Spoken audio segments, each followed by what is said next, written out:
বিশ্বনবী বলেছিলেন, হে আয়েশা গো, নেককার হইলেও কবর চাপ দিবে, বদকার হইলেও কবর চাপ দিবে, কিন্তু দুনো চাপের মধ্যখানে আসমান জমিনের মধ্যে যতটুকু ব্যবধান, এই পরিমাণ ব্যবধান আছেন।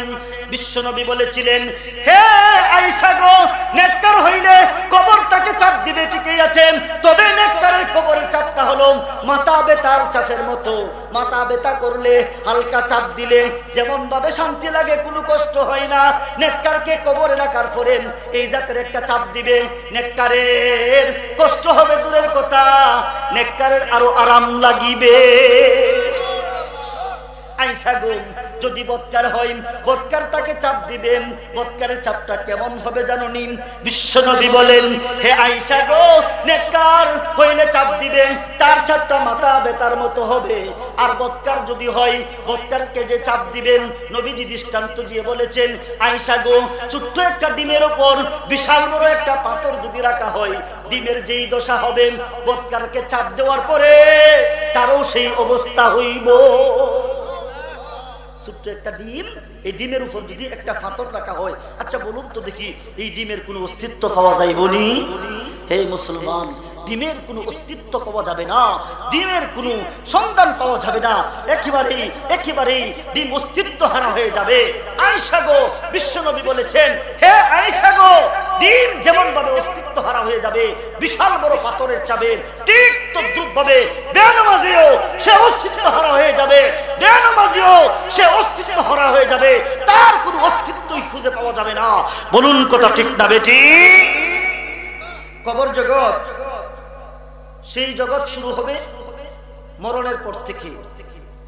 সেই জগতে থাকতে হবে, ইসরাফিলে দুইবার সিংহায় ফু দিবে, দ্বিতীয়বার সিংহায় ফু দেওয়া পর্যন্ত, মরার পর থেকে শুরু করে ইসরাফিলের দ্বিতীয়বার সিংহায় ফু দেওয়া পর্যন্ত যেই জগতে থাকতে হবে, সেই জগৎটার নাম হলো কবর জগৎ।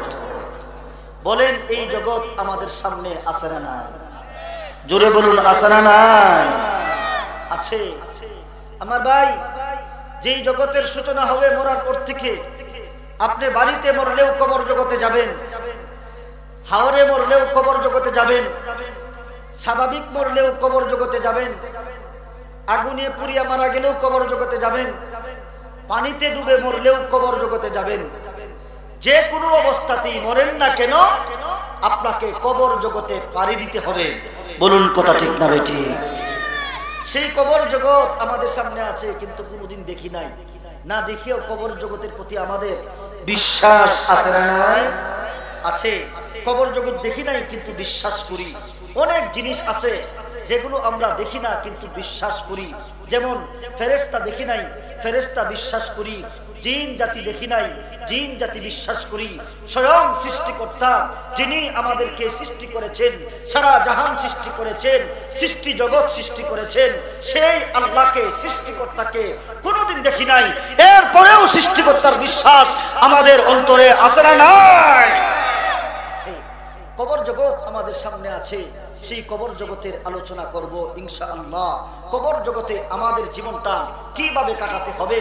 আমার ভাই, মরার পর থেকে নিয়ে ইসরাফিলের দ্বিতীয়বার সিংহায় ফু দেওয়া পর্যন্ত যতটুকু সময় আমরা একটা জায়গাতে অবস্থান করব, ওই জায়গাটাকেই কবর জগৎ বলা হয়। আল্লাহর ভাষায় সেই জায়গাটাকে আলমে বরজখ বলা হয়। একবার বলুন সুবহানাল্লাহ। আল্লাহ বলেন, وَمِنْ وَرَائِهِمْ بَرْزَخٌ إِلَى يَوْمِ يُبْعَثُونَ। আল্লাহ বলেন, ও বিশ্ববাসীরে, তাদের সামনে রয়েছে বরজখ। বরজখ বলতে মরার পর থেকে শুরু হবে ইসরাফিলের দ্বিতীয়বার সিংহার ফু দেওয়া পর্যন্ত যে স্থানে অবস্থান করতে হবে, সেই জগৎটাকে আল্লাহর ভাষায় বরজখ বলা হয়। নবীজির হাদিসের ভাষায় সেই জায়গাটাকে কবরের জগৎ বলা হয়। সেই জগৎটাকে নবীজির হাদিসের ভাষায় বলা হয় কবর জগৎ, আর আল্লাহর ভাষায় বলা হয় আলমে বরজখ, বরজখের জগৎ। ঠিক না বেটি? সেই বরজখে আমাদের সকলকেই যেতে হবে। কার কার যাওয়ার ইচ্ছা নাই? একটু হাত তুলে। ইচ্ছা নাই? আপনার ইচ্ছা না থাকলেও যেতে হবে। আপনার আমার ইচ্ছা না থাকলেও যেতে হবে। ওই জগতে সকলকেই যেতে হবে, ইচ্ছা থাকুক অথবা নাই থাকুক। ইচ্ছা করলেও আপনি মরবেন, ইচ্ছা না করলেও আপনি মরবেন। মরণের ক্ষমতা আল্লাহ রাব্বুল আলামিন আপনার ইচ্ছার উপর রাখে নাই। আল্লাহ স্বয়ং যার মরণ যখন দিবেন আল্লাহ নির্ধারণ করে রেখে দিয়েছেন, যার মরণের সময় চলে আসবে ওই সময় তাকে মরতেই হবে। পৃথিবীর কোনো পরাশক্তি তাকে বাঁচিয়ে রাখার মতো কোনো ক্ষমতা রাখে না। বলুন কথা ঠিক না বেটি? সেই জগতের বেশ কয়েকটা অবস্থা আছে, বেশ কয়েকটা অবস্থায় আমাদেরকে আলমে বরজখে অবস্থান করতে হবে, কবর জগতে অবস্থান করতে হবে। প্রথম অবস্থা হলো একজন মানুষ যখন মারা যায়, মারা যাওয়ার পরে নবীজির হাদিসের মধ্যে রয়েছে ওই ব্যক্তির রূহটাকে একজন ফেরেশতার হাতে দেওয়া হয়। একবার বলুন সুবহানাল্লাহ। ফেরেশতা রূহটাকে নিয়ে ওই ব্যক্তির পাশে দাঁড়িয়ে থাকে। নবীজি বলেছেন রূহের অবস্থা হলো তখন রূহটা ফেরেশতার হাতে থাকে এবং রূহটা দেখে ওই ব্যক্তির আত্মীয় স্বজন কে কাঁদে সেটা দেখে, কে তার জন্য বিলাপ করে সেটা দেখে, রূহটা দেখে কে ওই ব্যক্তির দাফনের ব্যবস্থা করেছে, গোসলের ব্যবস্থা করেছে, কে জানাজার নামাজ পড়িয়েছে, কে তাকে দাফনের জন্য খাটিয়া কাঁধে নিচ্ছে। অর্থাৎ ওই ব্যক্তির আত্মীয় স্বজন যা কিছু করে সব কিছু রূহ দেখে এবং তাদের কথাগুলো শুনে বিশ্বনবী বলেছেন এমনকি রূহ তাদের আত্মীয় স্বজনকে লক্ষ্য করে এক জাতের কথা পর্যন্ত বলেন। একবার বলুন সুবহানাল্লাহ। লোকটা যদি নেককার হয় তখন এক জাতের কথা বলে, আর লোকটা যদি বদকার হয় তখন আরেক জাতের কথা বলেন। রূহ দেখে এবং কথাও বলে। লোকটা যদি নেককার হয় কি কথা বলে এর আগে আপনাদেরকে বোঝাতে চাই। আচ্ছা বলুন তো দেখি, এক ব্যক্তি 5 ওয়াক্ত নামাজ পড়ে, লোকটা বদকার না নেককার? রমজানের রোজা একটাও ছাড়ে না, লোকটা বদকার না নেককার? নেককার। একজন মহিলা, একজন মা, একজন বোন পর্দায় তার সারাটা জীবনকে চালায়, বলুন তো দেখি আমার ওই মা ওই বোন বদকার না নেককার? নেককার। ওই নেককার লোক যখন মারা যায়, মারা যাওয়ার পরে নবীজি বলেছেন তার রূহ তার আত্মীয় স্বজনকে লক্ষ্য করে এক জাতের কথা বলেন। কি কথা? নবীজি হাদিসের মধ্যে বলেছেন এমন ভাবে, ইদা উদিয়াতিল জানাজাতু ফাহতামালাহার রিজালু আলা আ'নাকিহিম ফাইন কানাত সালিহাতান ক্বালাত কদ্দিমুনি কদ্দিমুনি। বিশ্বনবী বলেন হে আমার মায়ার উম্মত, একজন নেককার ব্যক্তি যদি মারা যায়, মারা যাওয়ার পরে কে তাকে গোসল দিয়েছেন তার রূহ তাকে দেখে, কে তার জানাজার নামাজ পড়াইলেন তাও দেখেন, শুধু তাই না রে তাদেরকে দেখে এবং তাদের কথাও শুনেন। বিশ্বনবী বলেন এখানেই শেষ নাম। নবীজি বলেন হে আমার মায়ার উম্মত, ওই ব্যক্তির লাশটাকে যখন খাটিয়ার মধ্যে তোলা হয়, জানাজার নামাজের পরে যখন খাটিয়াকে কাঁধে বহন করে, তখন রূহ ওই বহনকারীদেরকে লক্ষ্য করে বলেন ফাইন কানাত সালিহাতান ক্বালাত কদ্দিমুনি কদ্দিমুনি। ও বহনকারী লোকেরা জলদি করো রে, আমি আর এই দুনিয়াতে থাকতে চাই না, আমি আমার আসল জগৎ কবরের জগৎ আসল ঠিকানায় আসল সুখে চলে যেতে চাই। সুবহানাল্লাহ বলে সে বলে কদ্দিমুনি কদ্দিমুনি, আমাকে নিয়ে জলদি চলো, আমাকে নিয়ে জলদি চলো, আমি আর ওই পচা দুনিয়াতে থাকতে চাই না। জুড়ে বলুন সুবহানাল্লাহ। আর লোকটা যদি বদকার হয়, বেনমাজি হয়, সুদকুর হয়, ঘুষখোর হয়, নাফরমান হয়, আমার ভাই এই জাতের লোক আমাদের সমাজে আছে না? না জুড়ে বলুন আছে না? না হে কুশিরগাঁও এলাকার ভাই, আপনাদের এলাকায় সুদকুর আছে না? নাই জুড়ে বলুন। না সুদকুরকে বই করেন? ঘুষখোর আছে না? না আছে। যে নামাজ পড়ে না এই জাতের বেনমাজি লোক আমাদের সমাজে আছে না? নাই আছে। লোকটা যদি সুদকুর হয়, লোকটা যদি ঘুষখোর হয়, লোকটা যদি বেনমাজি হয়, তখন তার রূহ তার আত্মীয় স্বজনকে লক্ষ্য করে আরেক জাতের কথা বলে। কি কথা? নবীজি বলেছেন ইদা উদিয়াতিল জানাজাতু ফাহতামালাহার রিজালু আলা আ'নাকিহিম فإن كانت صالحة قالت قدموني قدموني وإن كانت غير صالحة قالت يا ويلها أين يذهبون بها বিশ্বনবী বলেন, হে আমার মায়ের উম্মত, আর লোকটা যদি পাপিষ্ট হয়, বেনমাজি হয়, বেরোজাদার হয়, পর্দায় চলে না, এমন নাফরমান যদি মারা যায়, তার রূহটা তার আত্মীয় স্বজনকে লক্ষ্য করে বলেন, আইনা ইয়াযহাবুনা বিহা, হায় রে হায়, হায় রে আফসোস, হায় রে আফসোস, তোমরা আমারে লইয়া কই যাও। এইভাবে সে আফসোস করে বলতে থাকে, আইনা ইয়াযহাবুনা বিহা, তোমরা তাকে নিয়ে কোথায় যাও? ওই জায়গাটা তার জন্য অনেক মন্দ, ওই জায়গায় তার জন্য কত ভয়ঙ্কর শাস্তি অপেক্ষমান আছে। বলুন কথা ঠিক না বেটি? এই যে কথাগুলো বলে, আচ্ছা এই কথাগুলো কি আমরা শুনি? কি বলেন আপনারা? শুনেন? খুশির গাঁও সবাই মনে শুনে না? আমরা কেউই শুনি না, কেউই শুনি না। এটা আমার কথা না, নবীজি বলেছেন, ইসমাউ সাউতাহাম কুল্লু শাইইন ইল্লাল ইনসান লাউ সামিআহাল ইনসানু লা সাইকাম। বিশ্ব নবী বলেন, হে আমার মায়ের উম্মত, রূহ যখন কথা বলে, ভালো হইলেও যেই কথা বলে, মন্দ হইলে যেই কথা বলেন, এই কথাগুলো মানুষ ছাড়া যত প্রাণী, যত মাখলুক আল্লাহ সৃষ্টি করেছেন, সমস্ত মাখলুকে শুনেন, কিন্তু মানুষ শুনে না। বিশ্বনবী বলেছেন, লাউ সামিআহাল ইনসানু লা সাইকা। হে আমার মায়ের উম্মত, রূহ যখন কথা বলে, ওই কথাগুলো যদি মানুষ শুনতরেন, লা সাইকা, তাহলে মানুষ চিরদিনের জন্য বেহুশ হইয়া যাইত। সুবহানাল্লাহ কইতেন না? রূহ যেই কথাগুলো বলে, মানুষ ব্যতীত সবাই শুনে, মানুষ যদি শুনতো তাহলে চিরদিনের জন্য সে বেহুশ হয়ে যেত। একবার বলুন আল্লাহু আকবার। এই হলো মানুষ মারা যাওয়ার পরে প্রথম অবস্থা। আসুন দ্বিতীয় অবস্থাটা শুনি। এক নাম্বার অবস্থা হলো রূহ দেখে এবং কথা বলে, ঠিক না বেটি? দুই নাম্বার অবস্থা হলো, আমার ভাই জান, রূহ যেমন ভাবে দেখে এবং কথা বলে, ঠিক তদ্রূপ ভাবে ওই ব্যক্তিকে যখন কবরে রাখা হয়, স্বয়ং কবরে তাকে লক্ষ্য করে কথা বলে, স্বয়ং কবরে তাকে লক্ষ্য করে কথা বলে। নেককার হইলে এক জাতের কথা বলে, বদকার হইলে আরেক জাতের কথা বলে। নেককার যদি হয়, লোকটা বলে, তোমার আশা আমার কাছে ধন্য হয়েছে, তোমাকে আমি স্বাগতম জানাই, তোমাকে ধন্যবাদ জানাই। ও মিয়া, তোমার আশা আমার কাছে কল্যাণকর হয়েছে, একটু পরে তুমি তোমার সুখ আমার মধ্যে দেখতে পাইবে রে।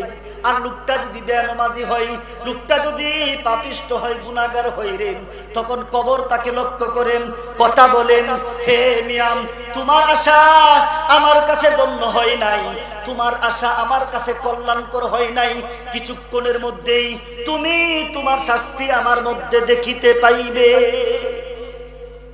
এই জাতের কথা বলতে থাকে। নবীজি বলেছেন, তখন একদল ফেরেশতা, বিশেষ করে একজন ফেরেশতা তখন কবরকে লক্ষ্য করে বলে, হে কবর, তুমি যে ওই ব্যক্তিকে ভয় দেখাচ্ছ, আচ্ছা বলো তো দেখি, ওই ব্যক্তি যদি নেককার হয়ে যায়, তাহলে তুমি তার জন্য কিসের ব্যবস্থা করিবে?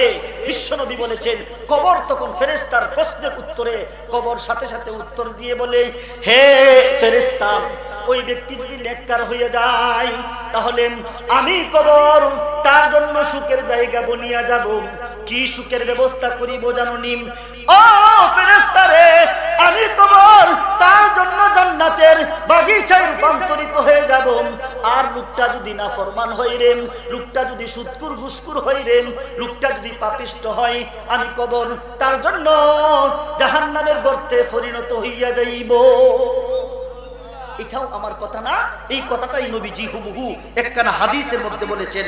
এক হাদিসে আল্লাহ রাসূল বলেছেন, আল কবরু রাউযাতুম মিন রিয়াদিল জান্নাহ আও হুফরাতুম মিন হুফারিন নার। বিশ্বনবী বলেন, হে আমার মায়ার উম্মত, কবর জগৎ এমন, কারো জন্য কবরটা জান্নাতের বাগিচায় রূপান্তরিত হবেন। শুধু তাই না রে, কারো জন্য কবরটা জাহান্নামের গর্তে পরিণত হবেন। বলুন কথা ঠিক না বেটি? এই সামনে অবস্থাটা আমাদের সামনে আছে না? নাই? আছে। তাহলে একজন মানুষ মারা যাওয়ার পরে তার প্রথম অবস্থা হলো তার রূহ দেখে এবং কথা বলে, দ্বিতীয় অবস্থা হলো স্বয়ং কবর তাকে লক্ষ্য করে কথা বলে। বলুন কথা ঠিক না বেঠিক? তৃতীয় অবস্থা কইতামনি সমস্যা। তৃতীয় অবস্থা ওই ব্যক্তির যখন জানাজার নামাজ পড়া হয় আমার ভাই, ওই ব্যক্তিকে যখন কবরে রাখা হয় স্বয়ং কবর তাকে চাপ সৃষ্টি করিবে। হে মুসলমান, হে খুশিরগাঁও এলাকার মা বোন, সাবধান হয়ে যাও। তোমাকে যখন কবরে রাখা হবে, আমাকে যখন কবরে রাখা হবে, আদম থেকে নিয়ে একেবারে কিয়ামত পর্যন্ত যত মানুষ পৃথিবীতে এসেছে সকল মানুষকে যখন কবর জগতে রাখা হবে, কবর তার উপর ভীষণ চাপ সৃষ্টি করিবে। বলুন কথা ঠিক না বেটি? ভীষণ চাপ দিবে। নেককার হইলেও চাপ দিবে, বদকার হইলেও চাপ দিবে। ওই চাপ থেকে কেউ বাঁচতে পারিবে না। বলুন ঠিক না বেটি? আমার ভাই, যখন নবীজি বলেছেন কবর চাপ দিবে, এমন কি ঘটনাতে পাওয়া যায় বিশ্ব নবী এক সাহাবীর জানাজার নামাজ পড়লেন। জানাজার নামাজ শেষে ওই সাহাবীকে যখন কবরের মধ্যে রাখা হবে তখন বিশ্ব নবী হাই আফসোস করে বলতে লাগলেন, আইরে কবর, তুমি তো আমার সাহাবীকে চাপ দিবে, তুমি তো আমার সাহাবীকে চাপ দিবে। এই কথাটুকু যখন সাহাবায়ে কেরাম শুনলেন তারা বিচলিত হয়ে গেলেন। নবীজিকে প্রশ্ন করলেন, ওগো নবীজি, যার জানাজা পড়লাম আপনার সাহাবী, আপনি নিজেই তার জানাজার নামাজ পড়াইলেন, আপনার সাহাবীকে কবরে রাখার পরে কবর তাকে চাপ দিবে নাকি? আল্লাহ একবার বলুন আল্লাহু আকবার। বিশ্ব নবীর সাহাবীকে কবরে রাখা হবে, নবীজি উত্তরটা কি দিয়েছিলেন? বিশ্ব নবী বলেছিলেন, হে আমার মায়ার উম্মত, হে আমার সাহাবায়ে কেরাম, যার জানাজার নামাজ পড়লাম তিনি আমার সাহাবী।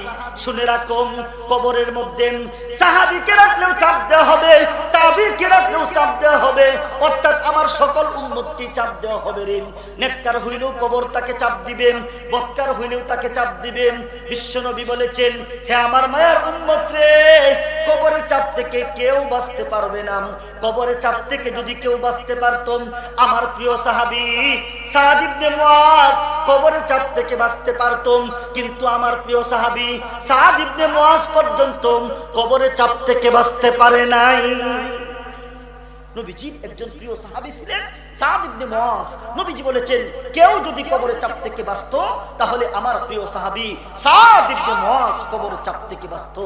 একবার বলুন সুবহানাল্লাহ। এরপরও কোন নবীজি বলেন সাদ ইবনে মুআজও কবরের চাপ থেকে বাঁচতে পারে না। এখন একটা প্রশ্ন, নবীজি বলেছেন কবরের চাপ থেকে যদি কেউ বাঁচতে পারতো তাহলে সাদ ইবনে মুআজ বাঁচতো। সাদ ইবনে মুআজের এমন কি ফজিলত ছিল, এমন কি মর্যাদা ছিল, যে কারণে সাদ ইবনে মুআজ কবরের চাপ থেকে বাঁচতে পারতো, কিন্তু কবর যেহেতু সকলকে চাপ দেয় এই কারণে সে বাঁচতে পারে নাই। এরপরও তো রাসূল তার মর্যাদার কথা বলেছেন। বলুন ঠিক না বেটি? সাদ ইবনে মুআজের কি মর্যাদা ছিল? এক হাদিসে বিশ্বনবী বলেছেন, সাদ ইবনে মুআজ যখন ইন্তেকাল করেছে, শাহাদাত বরণ করেছে, সাদ ইবনে মুআজ ইন্তেকাল করেছে খন্দকের যুদ্ধের মধ্যে। খন্দকের যুদ্ধে সাদ শাহাদাত বরণ করেছে। সাদের শহীদ হয়ে যাওয়ার পরে কি অবস্থা হয়েছিল নবীজি খুব ছোট্ট বাক্যে চমৎকার আলোচনা করেছেন। এক হাদিসে নবীজি এমন ভাবে বলেছেন, হাদাল্লাযী তাহাররাকা লাহুল আরশু ওয়া ফুতিহাত লাহু আবওয়াবুস সামা ওয়া শাহিদাহু ৭০,০০০ মিনাল মালাইকাতি লাকাদ যুম্মা যুম্মাতান সুম্মা ফুররিজা আনহু। বিশ্বনবী বলেন, হে আমার মায়ের উম্মত, আমার সাদ ইবনে মুআজ যখন ইন্তেকাল করেছে, আমার সাদের মর্যাদা এত বেশি, আমার সাদের পজিশন এত বেশি ছিল রে, আমার সাদের ইন্তেকালে মহান আল্লাহর আরশে আজিম পর্যন্ত আনন্দ প্রকাশ করেছে। সাদের ইন্তেকালে আল্লাহর আরশে আজিম আনন্দ প্রকাশ করেছে। কিভাবে? নবীজি বলেন, হাদাল্লাযী তাহাররাকা লাহুল আরশু ওয়া ফুতিহাত লাহু আবওয়াবুস সামা। বিশ্বনবী বলেন, হে আমার মায়ের উম্মত, আমার সাদ ইবনে মুআজ যখন ইন্তেকাল করেছেন, শাহাদত বরণ করেছেন, আল্লাহর আরশে আজিম আনন্দিত হয়েছেন, বলতে আল্লাহর আরশে আজিম আনন্দে খেলাধুলা শুরু করেছেন। শুধু তাই না রে, ওফুতিহাত লাহু আবওয়াবুস সামাম, আমার সাদ ইবনে মুআযের রূহটাকে যখন উপরে নিয়ে যাওয়া হচ্ছে তখন আসমান আনন্দিত হয়েছেন। মহান আল্লাহ তার জন্য 7 আসমানের দরজাগুলোকে খুলে দিয়েছেন। সাদ ইবনে মুআযের রূহটাকে যখন উপরে নিয়ে যাওয়া হচ্ছিল তখন আসমান আনন্দিত হয়েছে, আরশে আজিম আনন্দিত হয়েছে। আরশে আজিমের মধ্যে এভাবে হেলাদুলা শুরু করেছে, আসমানের দরজাগুলোকে খুলে দেওয়া হয়েছে। এখানেই শেষ না, নবীজি বলেছেন ওয়াশাহিদাহুম ৭০ আলফাম মিনাল মালাইকাতি লাকাদ যুম্মা যাম্মাতান সুম্মা ফুররিজা আনহুম। বিশ্বনবী বলেন, হে আমার মায়ের উম্মত, আমার সাদ ইবনে মুআযের ইন্তেকালে আল্লাহর আরশে আজিম আনন্দ প্রকাশ করেছেন, আসমানের দরজাগুলো খুলে দেওয়া হয়েছে। শুধু তাই না রে, আসমান থেকে ৭০,০০০ ফেরেশতা আমার প্রিয় সাহাবীর জানাজায় অংশগ্রহণ করেছে। সুবহানাল্লাহ, জোরে কইতেন না? কি বলেন? আপনার আমার এলাকার কোন মানুষ মারা গেলে, নেতা মারা গেলে আসমান থেকে ৭০,০০০ না এলেও ৫০০,০০০ ফেরেশতা মনে আসে। আপনারা কি বলেন? আসে? এমপি সাহেব মারা গেলে মনে হয় আসে, চেয়ারম্যান সাহেব। হে মুসলমান, এমপি সাহেব চেয়ারম্যানের জানাজায় আল্লাহর পক্ষ থেকে রহমতের ফেরেশতা আসবে দূরের কথা, কবর জগতে যে সমস্ত ফেরেশতারা নির্ধারিত আছে ওই সমস্ত ফেরেশতারা শাস্তির জন্য প্রস্তুত হয়ে থাকে। বলুন কথা ঠিক না বেটি? সাদের জানাজায় ৭০,০০০ ফেরেশতা আগমন করেছে। এরপরে নবীজি যেই অংশটা বলেছেন এটাই আমার বোঝানোর উদ্দেশ্য। এরপরে নবীজি বলেন শাহিদাহু ৭০ আলফাম মিনাল মালাইকাতি লাকাদ যুম্মা যাম্মাতান সুম্মা ফুররিজা আনহু। বিশ্বনবী বলেন, হে আমার মায়ের উম্মত, আমার সাদ ইবনে মুআয যখন ইন্তেকাল করেছেন তাকে যেই মর্যাদা দেওয়া হয়েছিল, আল্লাহর আরশে আজিম কম্পমান হচ্ছিল, আসমানের দরজাগুলো খুলে দেওয়া হয়েছিল, ৭০,০০০ ফেরেশতা তার জানাজায় অংশগ্রহণ করেছে। এরপরেও আমার সাদ ইবনে মুআয কবরের চাপ থেকে বাঁচতে পারে নাই রে। লাকা যুম্মা যাম্মাতান, কবরে যখন তাকে রাখা হয় কবর তাকে চাপ দিয়েছেন। সুম্মা ফুররিজা আনহুম, বিশ্বনবী বলেন কবর চাপ দেওয়ার সাথে সাথে আমার প্রিয় সাহাবী সাদ ইবনে মুআযের জন্য কবরটা সুপ্রশস্ত হয়ে গিয়েছে। তাহলে কবরটিকে চাপ দিছে, চাপ দেওয়ার সাথে সাথে কবরটা সুপ্রশস্ত হয়েছে। বলুন কথা ঠিক না বেটি? এরপরে প্রশ্ন একটা থেকে যায়, প্রশ্ন হইল হুজুর, সকলকে যদি কবর চাপ দেয়, নামাজিকে যদি কবর চাপ দেয় তাহলে নামাজ পড়ে লাভটা কি? রোজাদার কেউ যদি চাপ দেয় রোজা রাখিয়া লাভটা কি? যদি পরহেজগার হইলেও কবর চাপ দেয় তাহলে এত পরহেজগারির দরকারটা কি? তা প্রশ্ন জাগে কিনা? জাগে। এমন প্রশ্ন জেগেছিল আম্মাজান আয়েশা রাদিয়াল্লাহু তাআলা আনহার অন্তরে। বিশ্বনবীকে আম্মাজান আয়েশা প্রশ্ন করেছেন, ওগো নবীজি, কবর সকলকে চাপ দেয় তাহলে নেককার হইয়া লাভটা কি? তা নামাজি হইয়া লাভটা কি? পরহেজগার হইয়া লাভটা কি? কবর তো সকলকে চাপ দেয়। বলুন কথা ঠিক না বেটি? এই ওয়াজ যদি বেনামাজির শুনে এরা আজকে খুশি হইব। কি খুশি? এরা কইবো তোমরা ফজরের নামাজ পড়ো ঠান্ডার মধ্যে, আমরা পড়ি না, তোমরা পড়ো, দুজনের ফলাফল সমান, কবর তোমারেও চাপ দিব আমারেও দিব। ঠিক না বেটি? এ মুসলমান, সমান হতেই পারে না, সমান হতেই পারে না। আম্মাজান আয়েশা যখন জিজ্ঞাসা করেছেন, ওগো নবীজি, নামাজ পড়লেও যদি চাপ দেয়, রোজা রাখলেও যদি চাপ দেয়, পরহেজগার হইলেও যদি চাপ দেয়, তাহলে এত নামাজ পড়িয়া লাভটা কি? এত পরহেজগারি অবলম্বন করে লাভটা কি? তখন নবীজি যে উত্তরটা দিয়েছিলেন এটা আমাদের জন্য শিক্ষণীয় বিষয়। বলুন কথা ঠিক না বেটি? বিশ্বনবী বলেছিলেন, হে আয়েশা গো, নেককার হইলেও কবর চাপ দিবেন, বদকার হইলেও কবর চাপ দিবে, কিন্তু দুনো চাপের মধ্যখানে আসমান জমিনের মধ্যে যতটুকু ব্যবধান, এই পরিমাণ ব্যবধান আছেন। বিশ্বনবী বলেছিলেন, হে আয়েশা গো, নেককার হইলে কবর তাকে চাপ দিবে ঠিকই আছেন, তবে নেককারের কবরের চাপটা হলো মাথা ব্যথার চাপের মতো। মাথা ব্যথা করলে হালকা চাপ দিলে যেমন ভাবে শান্তি লাগে, কোনো কষ্ট হয় না, নেককারকে কবরে রাখার পরে এই জাতের একটা চাপ দিবে, নেককারের কষ্ট হবে দূরের কথা, নেককারের আরো আরাম লাগিবে। আয়েশা গো, যদি বৎকার হয় বৎকার তাকে চাপ দিবেন। বৎকারের চাপটা কেমন হবে জানেন? বিশ্বনবী বলেন, হে আয়েশা গো, নেককার হইলে চাপ দিবে, তার চাপটা মাথা বেতার মতো হবে। আর বৎকার যদি হয়, বৎকারকে যে চাপ দিবেন, নবীজি দৃষ্টান্ত দিয়ে বলেছেন, আয়েশা গো, ছোট্ট একটা ডিমের উপর বিশাল বড় একটা পাথর যদি রাখা হয়, ডিমের যেই দশা হবে, বৎকারকে চাপ দেওয়ার পরে তারও সেই অবস্থা হইব। ছোট্ট একটা ডিম, এই ডিমের উপর যদি একটা পাথর রাখা হয়, আচ্ছা বলুন তো দেখি, এই ডিমের কোনো অস্তিত্ব পাওয়া যায় বলি? হে মুসলমান, ডিমের কোনো অস্তিত্ব পাওয়া যাবে না, ডিমের কোনো সন্ধান পাওয়া যাবে না, একেবারেই ডিম অস্তিত্ব হারা হয়ে যাবে। আয়েশা গো, বিশ্বনবী বলেছেন, হে আয়েশা গো, ডিম যেমন ভাবে অস্তিত্ব হারা হয়ে যাবে বিশাল বড় পাথরের চাপে, ঠিক তদ্রুপ ভাবে বেনামাজিও সে অস্তিত্ব হারা হয়ে যাবে, বেনামাজিও সে অস্তিত্ব হারা হয়ে যাবে, তার কোনো অস্তিত্বই খুঁজে পাওয়া যাবে না। বলুন কথা ঠিক না বেটি? একটা পার্থক্য। দুই নম্বর পার্থক্য, বিশ্বনবী বলেছেন, হে আমার মায়ের উম্মত, নেককারকে যখন কবর চাপ দিবেন, চাপ দেওয়ার সাথে সাথে তার কবরটা সুপ্রশস্ত হয়ে যাবে। আর বেনমাজিকে যখন চাপ দিবে, বেরোজাদারকে যখন চাপ দিবে, সুদকুরকে যখন চাপ দিবে, ঘুষখোরকে যখন চাপ দিবেন, নাফরমানকে যখন চাপ দিবে, আমার ভাই গাঞ্জাখোর হিরোইনখোরকে যখন কবর জগতে চাপ দিবে রে, চাপ দেওয়ার সাথে সাথে তার কবরটা একেবারে সংকীর্ণ হইয়া যাবে। তাহলে দুই নম্বর পার্থক্য হইল, নেককারের কবরে চাপ দিয়া তার কবরটা সুপ্রশস্ত হয়ে যায়, আর বদকারকে কবর চাপ দেওয়ার সাথে সাথে তার কবরটা সংকীর্ণ হয়ে যায়। বলুন কথা ঠিক না বেটি? কয়টা পার্থক্য হইল? দুইটা। তিন নম্বর, বিশ্বনবী বলেন, হে আয়েশা গো, হে আমার উম্মত, নেককারকে যখন কবর চাপ দিবেন, চাপ দেওয়ার সাথে সাথে ওই নেককারের দুনিয়ার জগতে যদিও সে নেককার ছিল, যদিও সে নামাজি ছিল, যদিও সে রোজাদার ছিল, যদিও সে পরহেজগার ছিল, এরপরেও সবকিছুর সাথে তার হালকা গুনাহ দুনিয়াতে ছিল। বলুন, নেককারের দুনিয়ার জগতে হালকা গুনাহ আছে না নাই? জোরে বলেন, আছে না নাই?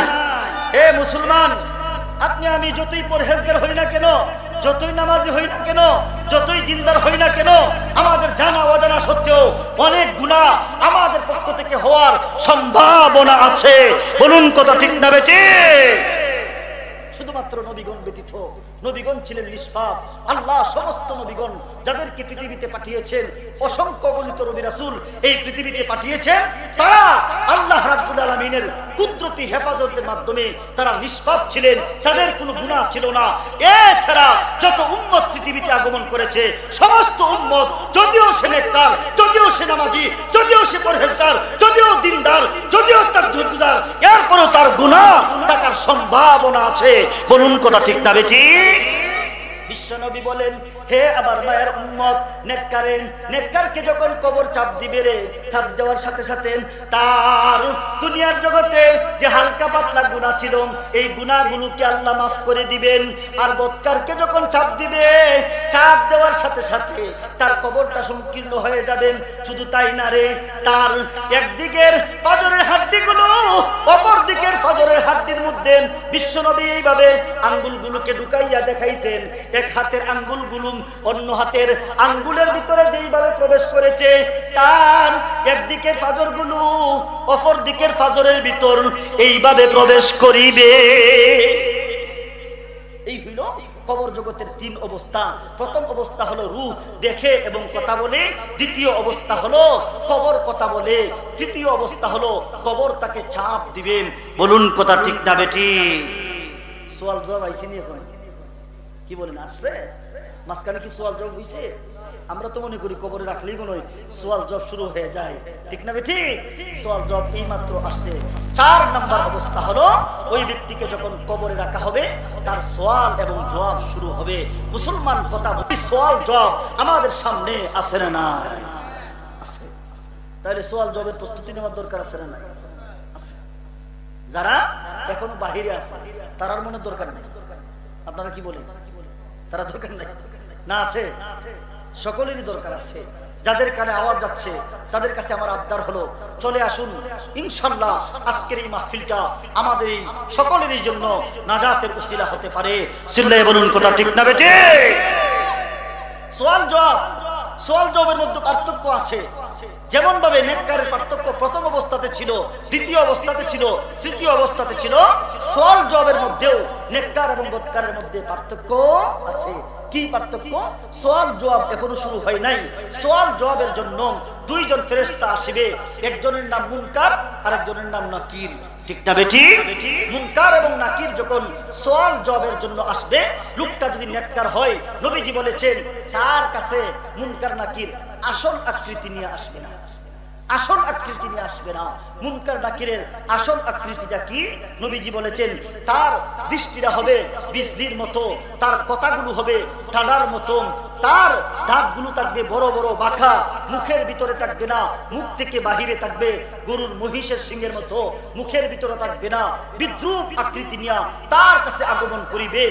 নবীজি হাদিসের মধ্যে বলেছেন মুনকার এবং নাকির এত বিশাল দেহের অধিকারী হবে, তার এক কাঁধ থেকে যদি আপনি পায়ে হাঁটা শুরু করেন অপর কাঁধ পর্যন্ত আসতে 1 বছর না 2 বছর না 100 বছরের প্রয়োজন হবে। সুবহানাল্লাহ বলবেন না? এত বিশাল মুনকার নাকির এই আসল আকৃতি নিয়ে নেককারের কাছে আসবে না। কিভাবে আসবেন? বিশ্বনবী বলেন, হে আমার মায়ার উম্মত, লোকটা যদি বদকার হয়ে রে তাহলে মুনকার এবং নাকির তার কাছে তার আসল আকৃতি নিয়ে আগমন করিবেন।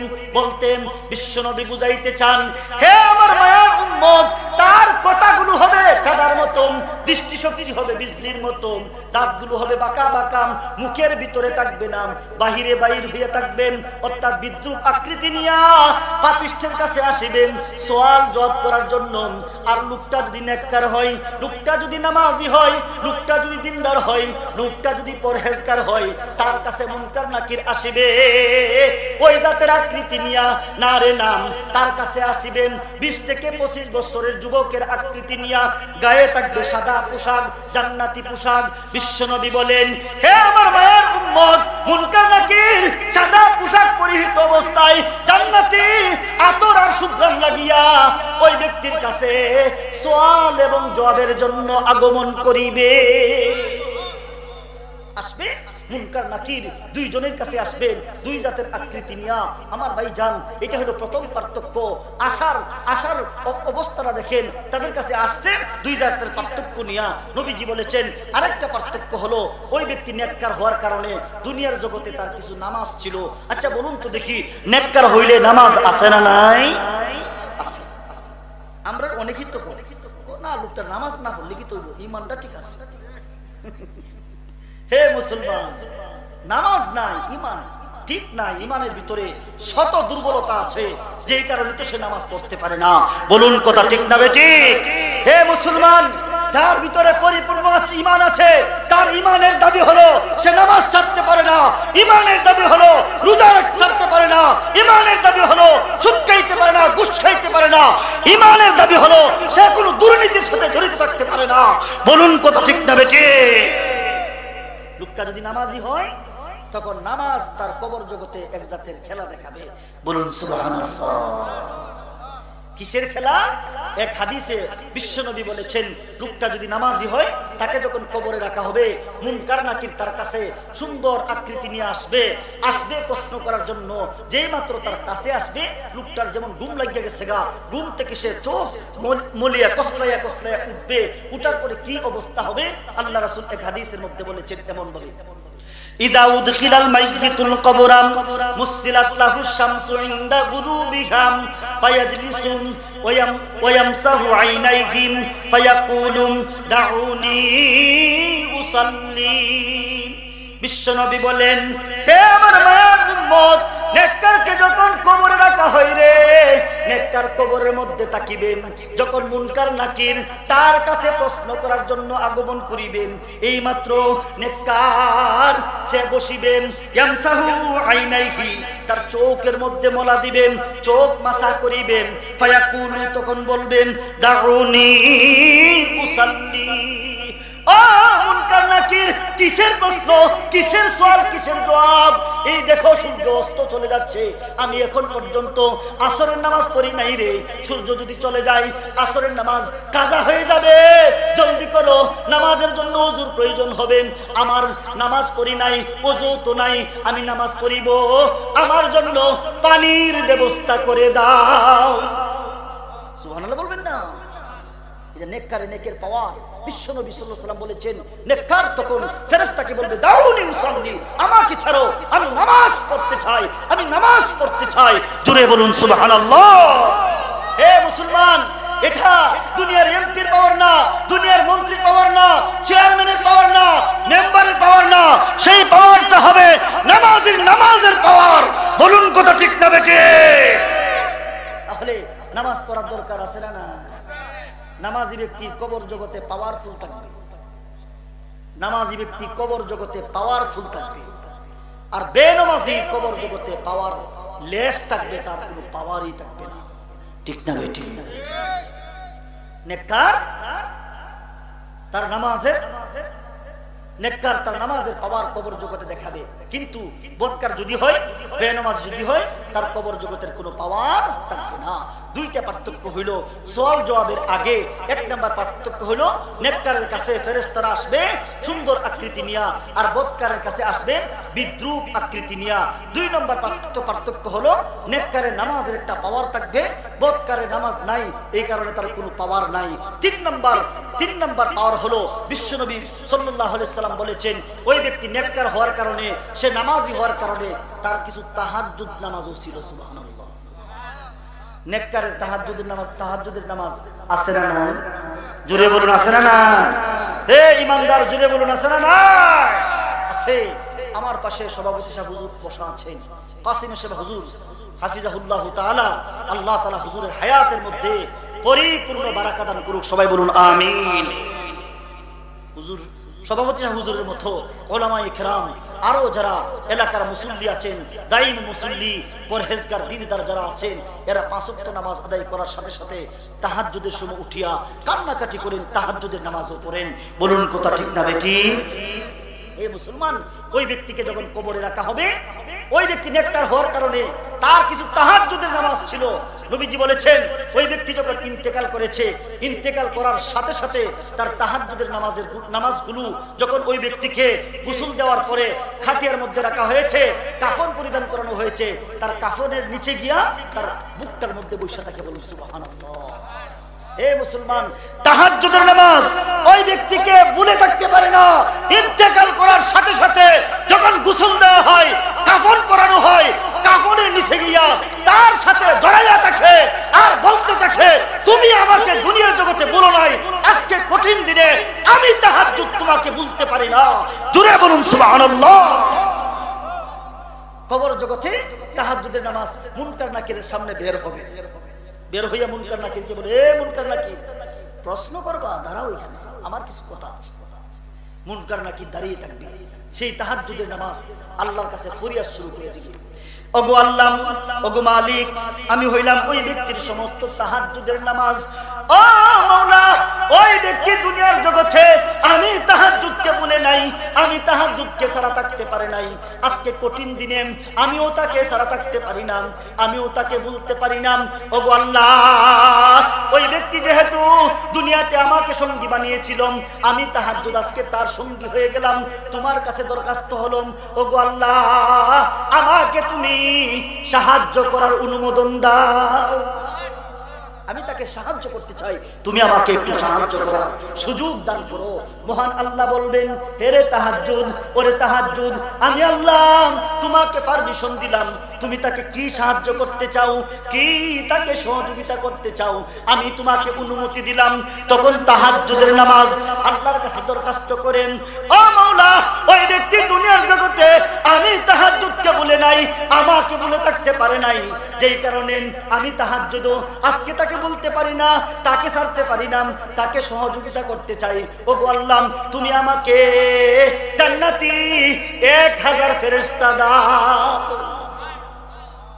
নবীজি বলেছেন, তার এবং আল্লাহর সাথে কথা হবে, মুনকার নাকির পাশে দাঁড়াইয়া শুনবে। বলুন সুবহানাল্লাহ। আল্লাহর কাছে দরখাস্ত করবে 1000 ফেরেশতার জন্য। বিশ্বনবী বলেন এই কথা বলার সাথে সাথে তাহাজ্জুদের নামাজ মুনকার নাকিরকে লক্ষ্য করে বলবে, ওরে মুনকার নাকির, আমি এই মুহূর্তে আসমানে চলে যাব, আমি আসমানে চলে যাব, আমি আসমান থেকে আসার আগে আগে তুমি প্রশ্ন করার জন্য ওই ব্যক্তির কাছে আগমন করবা না। এই কথা বলিয়া তাহাজ্জুদ আসমানে চলে যাবে, সেখান থেকে 1000 ফেরেশতা নিয়ে আসবেন। 1000 ফেরেশতা নিয়ে যখন রওনা দিবেন, মহান আল্লাহ রাব্বুল আলামিন তাহাজ্জুদকে লক্ষ্য করে বলবেন, ও তাহাজ্জুদ, তুমি তাকে সাহায্য করার জন্য 1000 ফেরেশতার অনুমোদন নিয়েছো। আমি আল্লাহ রাব্বুল আলামিন আমার ওই বান্দাকে দুনিয়ার জগতে সে যেহেতু আমাকে বলে নাই, দুনিয়ার জগতে সে যেহেতু আমি আল্লাহর গোলাম ছিল রে, আমি আল্লাহ আজকে এই কঠিন মুহূর্তে তাকে ভুলে থাকতে পারি না। আমি আল্লাহ তোমার সাথে আরো একদল ফেরেশতার ব্যবস্থা করে দিলাম। সে আরো একদল ফেরেশতা নিয়ে আসবে। এই কথাটা আল্লাহ রাব্বুল আলামিন এক আয়াতের মধ্যে বলেছেন। আল্লাহ বলেন, ইন্নাল্লাযীনা ক্বালু রাব্বুনাল্লাহ সুম্মা ইসতাকামু তাতানাজ্জালু আলাইহিমুল মালাইকাতু আল্লা তাখাফু ওয়া লা তাহজানু ওয়া আবশিরু বিল জান্নাতিল্লাতী কুনতুম তুআদুন। আল্লাহ বলেন, ও বিশ্ববাসীরে, যারা দুনিয়ার জগতে স্বীকারোক্তি দিয়েছে রব হইল আল্লাহ, বলুন তো দেখি, চিল্লাইয়া বলবেন আমাদের রব কে? আল্লাহ। আল্লাহ বলেন, যারা দুনিয়ার জগতে এই স্বীকারোক্তি দিয়েছে রব হইল আল্লাহ, সুম্মাস্তাকামু, এই কথার উপর অটল থেকেছে, জুলুম নির্যাতন সহ্য করেছে, এরপরেও এই কথা থেকে বিন্দু পরিমাণ পিছপা হয় নাই। যারা দুনিয়ার জগতে আল্লাহ বলে, আল্লাহকে রব বলে স্বীকার করেছেন, এই কথার উপর অটল থেকেছে, আল্লাহ বলেন তাদের মরণকালে আমি আল্লাহ একদল ফেরেশতা তাদের কাছে পাঠাই। আমার ফেরেশতারা আসিয়াম ওই ব্যক্তির শিয়রের কাছে বসিয়া বলেন, আল্লাহ তাখাফু ওয়া লা তাহজানু, ওরে বান্দা তুমি ভয় করিও না, তুমি কোনো চিন্তা করিও না, ও আবশিরু, তুমি সুসংবাদ গ্রহণ করো, বিল জান্নাতিল্লাতী কুনতুম তুআদুন। ও মিয়া, দুনিয়ার জগতে তুমি নেককার ছিলে, দুনিয়ার জগতে তুমি আল্লাহওয়ালা ছিলে, আজকে মরণকালে তুমি কোনো চিন্তা করিও না, তুমি ভয় করিও না, আল্লাহর পক্ষ থেকে জান্নাতের সুসংবাদ গ্রহণ করো। জান্নাতের সুসংবাদ দেয়া হবে তাকে। নবীজি বলেছেন এই জাতের একদল ফেরেশতা তার কবর জগতে তার কাছে আগমন করিবেন। আরো একবার বলুন সুবহানাল্লাহ। পরিবেশটা কি হবে? মুনকার নাকির 1000 ফেরেশতা নিয়ে আসবে। আরো আল্লাহ স্পেশাল কিছু ফেরেশতা দিলেন। স্পেশাল ফেরেশতার দায়িত্ব হলো কি? দায়িত্বটা হলো স্পেশাল ফেরেশতার দায়িত্ব ওই ব্যক্তি যখন বলবে আমার রব হইল আল্লাহ, বলুন আমাদের রব কে? আল্লাহ। আমাদের রব যে আল্লাহ, ট্রেনিং দিতে শুরু করেন, সুবহানা রাব্বিয়াল আ'লা, সুবহানা রাব্বিয়াল আযীম। এইভাবে যদি ও খুশির ঘর এলাকার ও ভাইয়ারে, ও মা গো বোন গো, 5 ওয়াক্ত নামাজের মাধ্যমে যদি তুমি রবের ট্রেনিং দেও, তাহলে কবর জগতে যখন তোমাকে প্রশ্ন করা হবে তোমার রবকে, তুমি গেটার গেট তোমার রবের পরিচয় দিতে পারিবেন। তোমাকে যখন প্রশ্ন করা হবে তোমার দিন কি, সাথে সাথে উত্তর দিতে পারিবেন। তোমাকে যখন প্রশ্ন করা হবে তোমার নবীকে, ও ভাইয়ারে, উত্তর দিতে কোনো সমস্যা হবে না, তোমার মুখ দিয়া অটোমেটিক বের হইব। এই হলো কবর জগতের 4 নম্বর অবস্থান। 5 নম্বর অবস্থা হলো,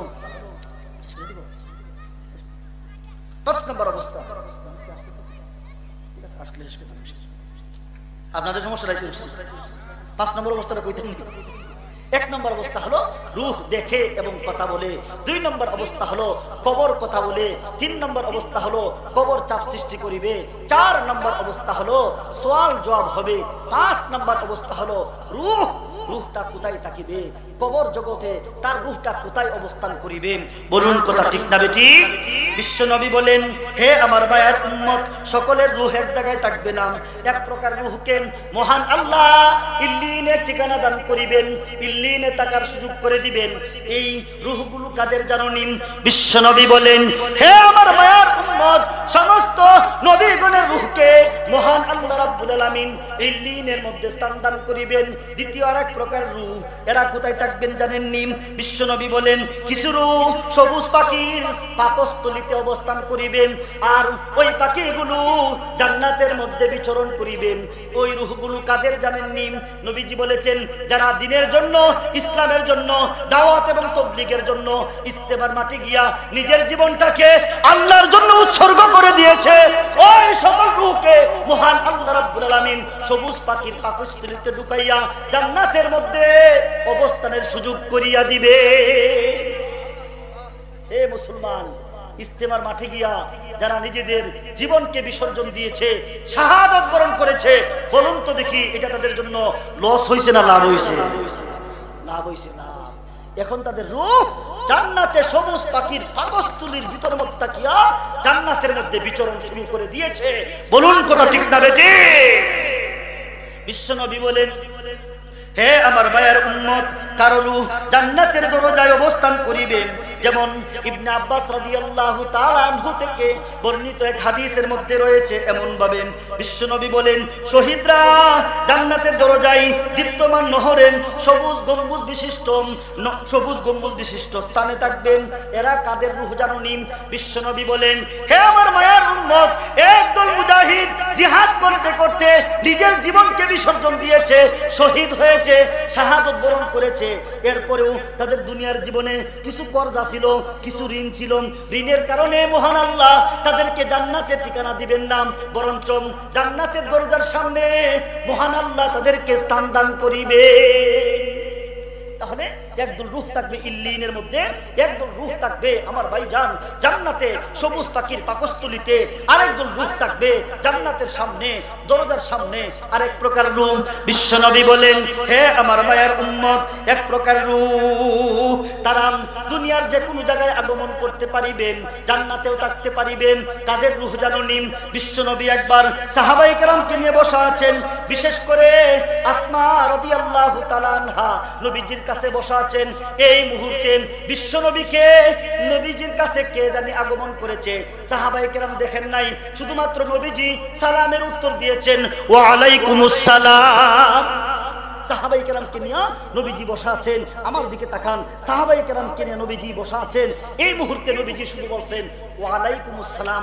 আপনাদেরকে জিজ্ঞাসা করতে চাই, কেউ সালাম না দিলে কেউ কি অটোমেটিক শুধু ওয়া আলাইকুমুস সালাম বলে, নাকি আগে সালাম দিতে হয়? আগে সালাম দিতে হয়। আসমা রাদিয়াল্লাহু তাআলা আনহা বিশ্বনবীকে প্রশ্ন করলেন ওগো নবীজি, এই মুহূর্তে আপনি সালামের উত্তর দিয়েছেন, কিন্তু কেউ তো আপনাকে সালাম দিতে দেখলাম না, সালাম দিতে শুনলাম না, কার সালামের উত্তর দিয়েছেন? বিশ্বনবী বলেন হে আসমা গো, এই মুহূর্তে জাফর তৈয়ার রাদিয়াল্লাহু তাআলা আনহু, জাফর তৈয়ার আমার প্রিয় সাহাবী, যে মুতার যুদ্ধে শাহাদাত বরণ করেছে, আমার প্রিয় সাহাবীর রূহ এই মুহূর্তে আমি বিশ্বনবীর দরবারে আগমন করেছে। আসিয়াম আমি বিশ্বনবীকে সালাম দিয়েছে। আসমা গো, আমাকে শুধু সালাম দিয়েছে না রে না, আমার প্রিয় সাহাবী জাফর তৈয়ার তার শাহাদাতের ঘটনার বিবরণ পর্যন্ত আমি বিশ্বনবীকে দিয়েছে। নবীজিকে সালাম দিছে, এখানেই শেষ না, সে যে শহীদ হয়েছে তার শাহাদাতের বিবরণ দিয়েছে। শহীদের বিবরণ কি? জাফর তৈয়ার বিশ্বনবীকে বলেছিল ওগো নবীজি, আমি যখন সেনাপতির ভূমিকা পালন করেছিলাম, আমার ডান হাতে পতাকা ছিল। ও বিশ্বনবী গো, বেঈমান কাফেররা আমার উপর হামলা করিয়া সর্বপ্রথম আমার ডান হাতটা কর্তন করেছে, আমি ঝান্ডাটা বাম হাতে ধারণ করেছিলাম। তারা আমাকে বাম হাতে আঘাত করিয়া আমার বাম হাতটাও কর্তন করে দিয়েছিল। ওগো নবীজি, ডান হাত এবং বাম হাত দিয়া ইসলামের ঝান্ডা আমি ধারণ করেছিলাম। আমার দুই হাতকে যখন শহীদ করা হয়েছে, ও নবীজি, আমার শরীরে আরো অনেক ক্ষত বিক্ষত ছিল। মহান আল্লাহ এইগুলোর কারণে আমাকে কি সম্মান দিয়েছেন জানেননি? আমার দুই হাত নাই, মহান আল্লাহ আমাকে জান্নাতি দুইটা ডানা দান করেছেন। এই ডানা দিয়ে আমি জান্নাতেও বিচরণ করি, আপনার কাছেও আগমন করিলাম। শহীদ একদল মানুষের রূহ, এরা এমত অবস্থায় তাকে জান্নাতেও বিচরণ করে দুনিয়াতেও আসতে পারে।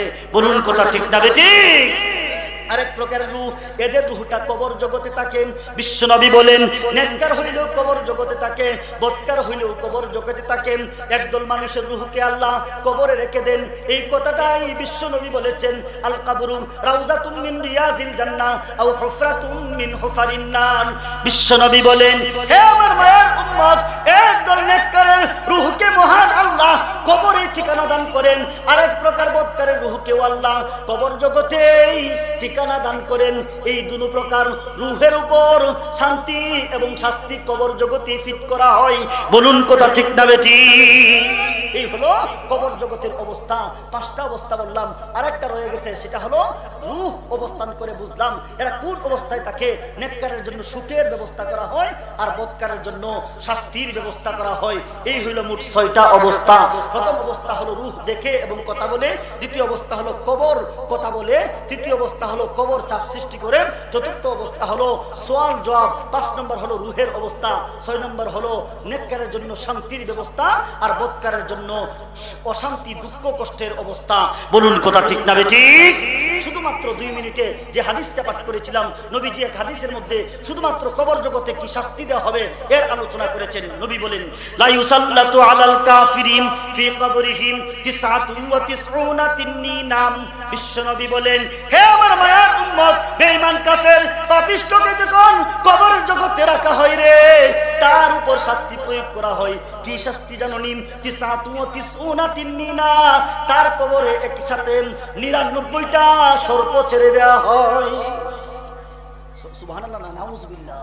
99টা সাপ তার কবরের মধ্যে ছেড়ে দেওয়া হয়। তানহাসুহু ওয়া তালদাগুহু, তার এই কবরের মধ্যে 99টা সাপ একসাথে ওই বেনামাজিকে কামড় দিবে, দংশন করিবে। নবীজি বলেছেন লাউ আন্না তিন্নিনান, ওই সাপগুলোর মধ্য থেকে শুধুমাত্র একটা সাপ যদি নাফাকা ফিল আরদি, জমিনের মধ্যে একবার তাদের শ্বাস প্রশ্বাস ছাড়ত, মা আমবাতাত খাজিরা, জগতের সমস্ত উদ্ভিদ নষ্ট হয়ে যেত, কিয়ামত পর্যন্ত একটা উদ্ভিদও জন্মাতো না। একবার বলুন আল্লাহু আকবার। এই হলো কবর জগতের আংশিক আলোচনা। আমরা যা আলোচনা শুনলাম, মহান আল্লাহ আমি সহ আপনাদের সকলকে এই আলোচনা শুনে কবর জগতের জন্য প্রস্তুতি গ্রহণ করার তৌফিক দান করুক। সবাই বলুন আমিন। ওয়া আখির দাওয়ানা আনিল হামদুলিল্লাহি রাব্বিল আলামিন।